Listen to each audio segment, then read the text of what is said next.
bonjour et bienvenue pour une nouvelle vidéo recette. Alors aujourd'hui c'est une recette salée, c'est la recette du chausson au saumon et au thym. Alors pour commencer, je vais ramasser un peu de ciboulette dans mon jardin. Au passage, tu peux observer la fleur de ciboulette. Pour continuer, je vais ramasser du thym dans mon jardin. Alors c'est justement des fleurs de thym qu'il faut pour cette recette et c'est la bonne période. Voici des belles fleurs de thym. Voilà, pour vous donner une idée, une grosse poignée de thym et quelques brindilles, quelques dizaines de ciboulettes. Alors, tu laves bien sûr ton thym et ta ciboulette avant de faire ta recette. Alors, récapitulons pour la liste des ingrédients. Du thym et de la ciboulette. 300 g de saumon, c'est à peu près 4 filets. 2 pâtes feuilletées, 2 grosses cuillères à soupe d'huile d'olive et 100 g de fromage râpé. Alors, tu commences par découper en petits bouts ton saumon. Alors, quand tout est découpé, tu mets ton saumon dans un saladier. Tu verses la mixture de thym et de ciboulette que j'ai mixée préalablement.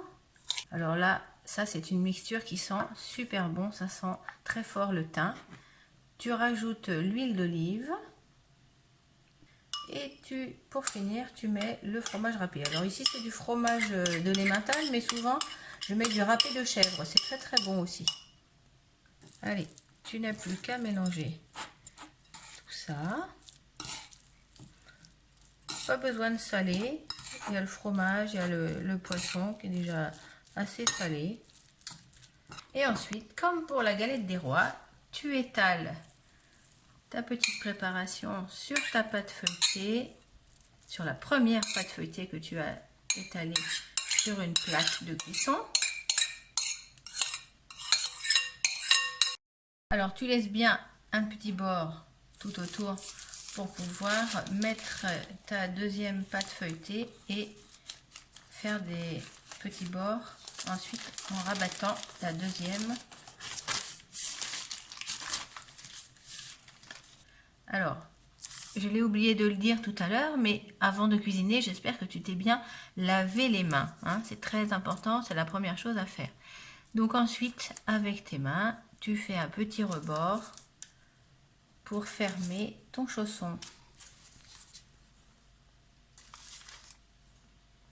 Alors, tu appuies bien sur les bords pour bien fermer ton chausson. Alors, pour décorer, tu fais des petits croisillons avec une petite roulette. Voilà. Et pour terminer, un tout petit fond d'huile d'olive dans ton bol.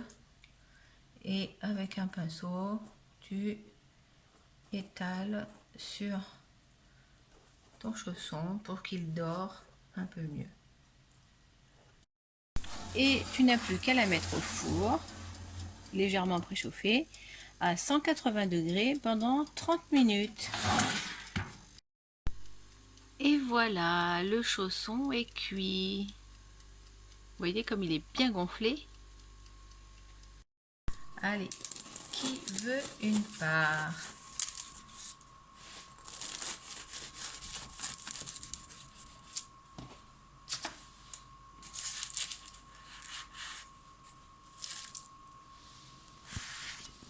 Et voilà, il ne reste plus qu'à la manger. Bon appétit!